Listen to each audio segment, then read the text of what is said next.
ওয়ালাইকুম আসসালাম। আপনারা বিবিধ 17 বছর আমরা ক্ষমতা ছিলাম না, আমাদেরকে কত নির্যাতন, কত গায়েবী মামলা, অমুক মামলা এমুক মামলা দিয়ে আটকিয়ে রাখছে। তবু আমরা 17 বছর ক্ষমতা ছিলাম না, আমরা 17 বছর চৈলাপুরা খাইছি, খাইছি।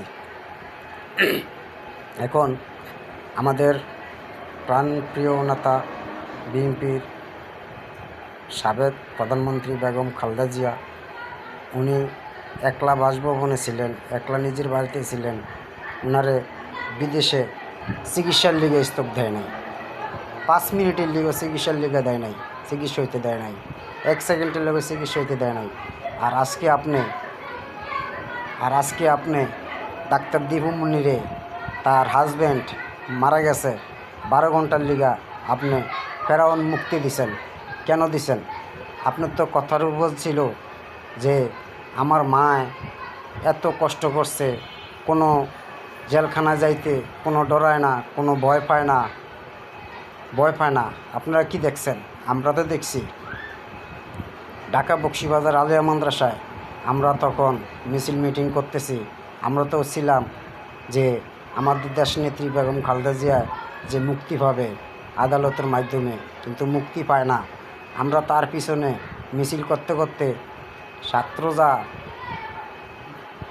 কারাগারের সামনে যাই, কারাগারের সামনে গেলে আমাদেরকে বাধা দেওয়ার পরে আমাদের দেশনেত্রী বেগম খালেদা জিয়ারে কারাগারের ভিতরে ঢুকিয়ে লায়। আমরা কারাগারের দ্বারাও যাইতে পারি না। আর আজকে আপনি কিভাবে যে ডাক্তার দীপু মুনিরে ফেরাউন মুক্তি দেন তার হাজব্যান্ডের চাওয়ার জন্য? আমাদের নেতাগুন্ডি করে 1 মিনিটের লিগে 1 সেকেন্ডের লিগেও মুক্তি দেয় নাই, আমাদেরকে ঘরে বন্দি করে রাখা হয়েছে। আর আজকে আপনি তা করে মুক্তি দেন, কিভাবে দিলেন মুক্তিটা? আপনার ব্যবহার উচিত ছিল যে আমি মুক্তি দিব না।